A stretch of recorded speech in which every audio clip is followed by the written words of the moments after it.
Bonjour, je suis Douti Habib Traoré, juriste en droit des affaires et RSE. Je suis originaire de la Côte d'Ivoire, natif de la commune d'Abobo, un quartier populaire où j'ai effectué mon cursus scolaire avant de me retrouver à l'université Félix Houphouët-Boigny d'Abidjan. C'est dans cette université que j'ai obtenu une licence en droit des affaires.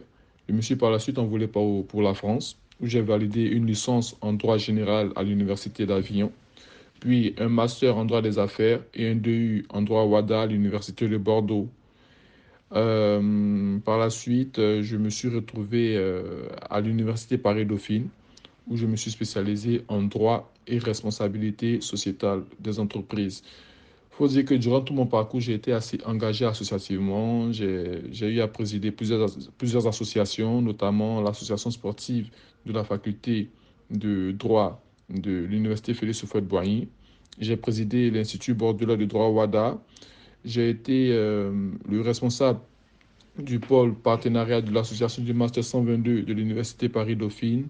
J'ai été le secrétaire à l'information et à la communication de l'association des élèves, étudiants et stagiaires ivoiriens de la Gironde.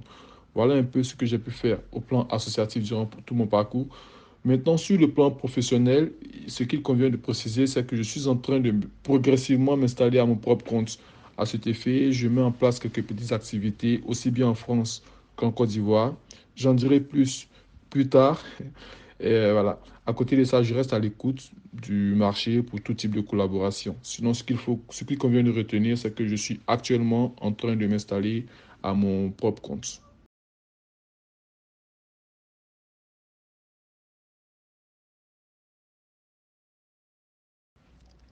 Pendant ma formation universitaire, je me suis tout de suite senti à l'aise avec les matières qui composent le droit des affaires. Et au moment où je devais faire mon choix par rapport à mon orientation, ça a beaucoup joué. Aujourd'hui, je ne regrette pas ce choix-là, je m'y sens épanoui. Mais pour que cet épanouissement-là soit à son comble, soit complet, je me suis dit que je ne devais pas me camper que sur l'apprentissage des matières qui composent le droit des affaires. J'ai jugé utile de me démarquer d'une certaine manière. C'est ainsi que je me suis dit que vu que je suis constamment interpellé par les questions qui touchent aux droits humains, à la préservation du climat et de l'environnement, est-ce que ce ne serait pas nécessaire que je joigne en quelque sorte l'utile à l'agréable? C'est ainsi que j'ai cherché une formation qui proposait euh, une spécialisation aussi bien en droit des affaires qu'en RSE. Et dans mes recherches, je suis tombé sur la formation que propose l'Université Paris-Dauphine. J'ai postulé. À la suite d'une sélection assez stricte, j'ai été retenu. Après, j'ai validé cette formation avec une mention. Et le mémoire que j'ai produit aussi dans le cadre de cette formation est actuellement en cours d'édition aux éditions L'Armaton.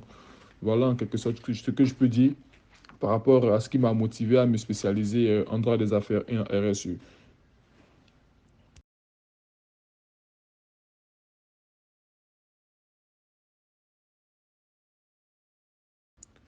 La RSE, comme son nom l'indique, est une matière qui concerne les entreprises, responsabilité sociétale des entreprises. Le droit des affaires également est une branche du droit qui réglemente les entreprises et les activités. Ce qu'on remarque ici, premièrement, c'est qu'il y a un premier dénominateur commun, ce sont les entreprises.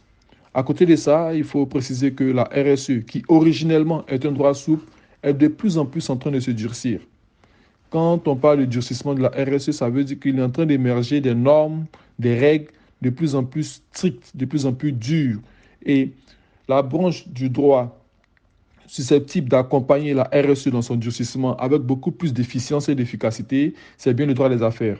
Pour preuve, en Afrique, dans l'espace OADA, le législateur OADA est aujourd'hui en train de voir comment il va pouvoir introduire la RSE dans sa législation pour dire que aujourd'hui, il y a une très forte interaction qui existe entre le droit des affaires et la RSE. C'est quasiment impossible, au regard des enjeux mondiaux actuels, de pouvoir parler de RSE sans parler de droit des affaires et inversement.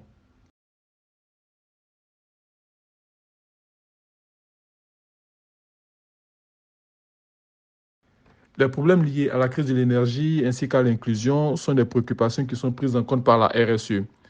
On le sait tous, le monde aujourd'hui fait face à une crise de l'énergie sans précédent.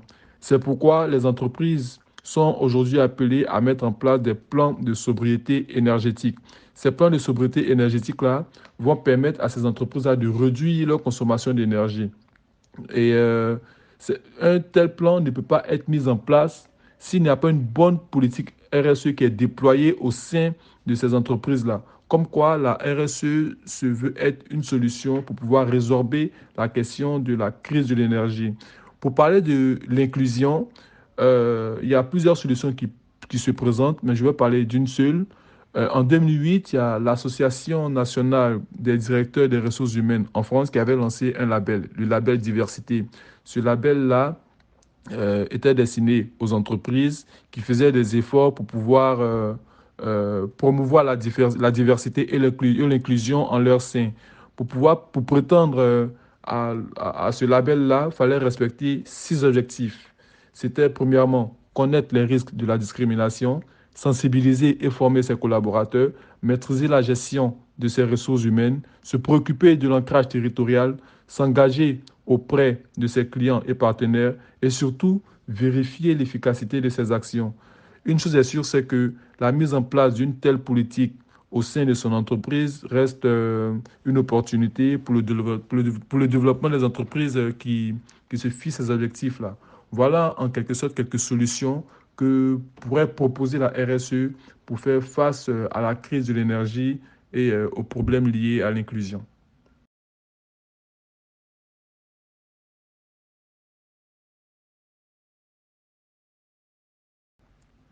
J'ai en effet été déclaré lauréat du concours meilleur écrit OHADA 2021 dans la catégorie des articles. Ça a été une fort belle expérience qui m'a permis de davantage croire en moi et en mes capacités.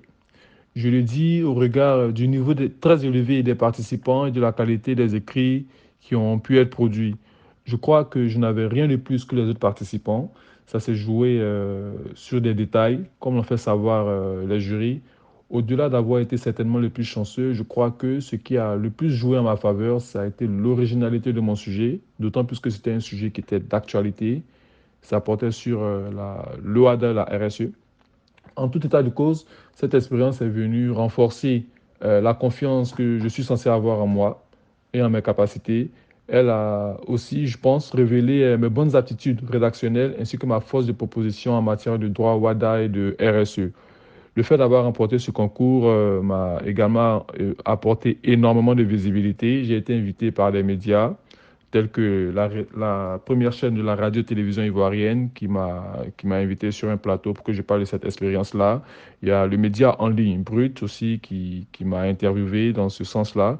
J'ai été reçu par le ministre ivoirien de l'enseignement supérieur et de la recherche scientifique. Et jusqu'à présent, je continue d'être régulièrement contacté par des associations ou des étudiants qui souhaitent que je leur apporte un retour d'expérience ou que je les accompagne parce qu'ils souhaitent aussi participer à ce concours-là.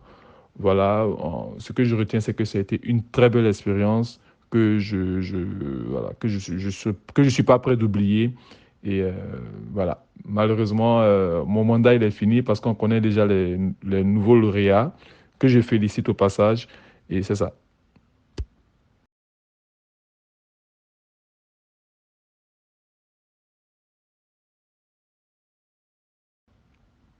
Quand je suis arrivé à l'université de Bordeaux, j'ai été contacté par des amis qui ont souhaité qu'on mette en place une structure qui va promouvoir le droit WADA au niveau de l'université de Bordeaux. Et après plusieurs rencontres, on a fait naître l'Institut bordelais de droit WADA, qui est cette structure-là, qui est cette association-là qui avait pour mission de promouvoir le droit WADA au niveau de l'université de Bordeaux. Mais pas que, parce qu'on a agi aussi au-delà des limites de l'université de Bordeaux. On a mené des activités.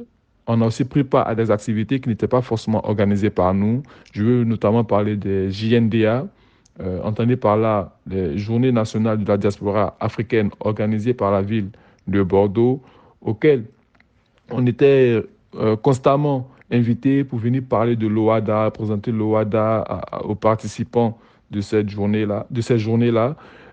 Comme activité propre, on était essentiellement orienté sur des conférences.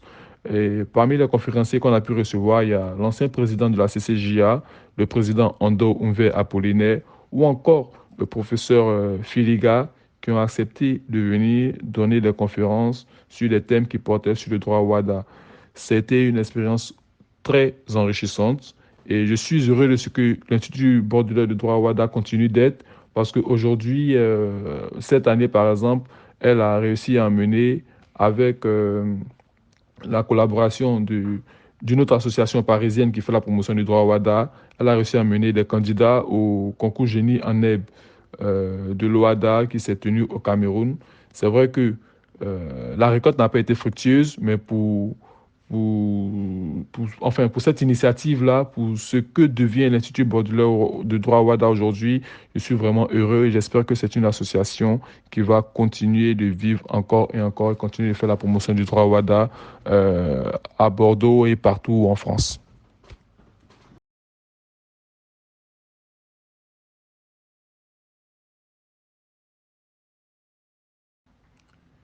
Étant des personnes qui ont subi la fermeture des universités pendant la crise post-électorale en Côte d'Ivoire, j'ai malheureusement connu les conséquences de cet état de fait-là.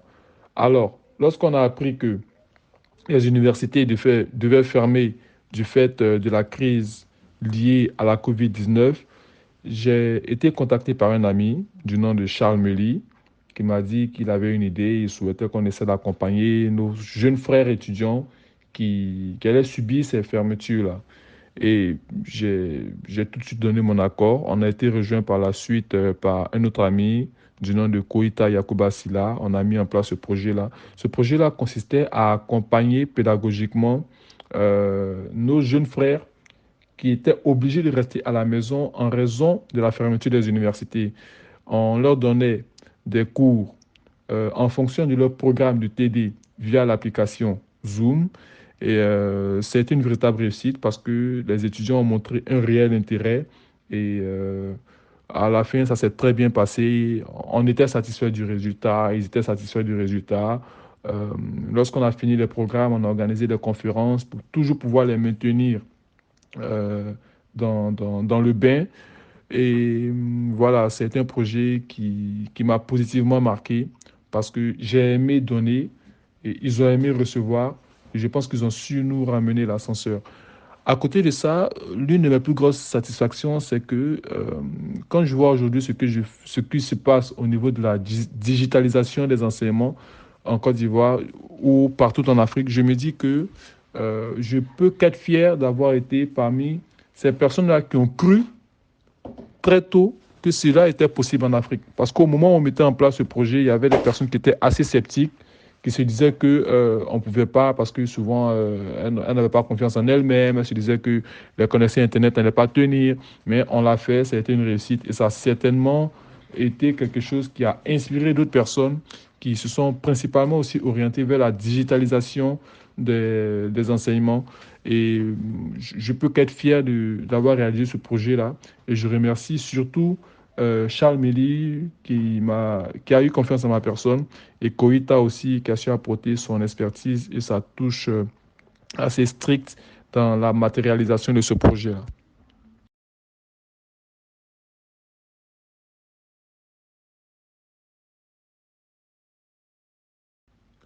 Pour finir, je veux faire savoir que la RSE est une véritable opportunité pour les entreprises africaines, mais pas que, c'est aussi une opportunité pour l'Afrique et les Africains en général, en ce sens où cette matière est celle-là même qui pourra permettre de résorber les difficultés d'ordre climatique, environnemental ou encore sociétal que connaît le continent africain.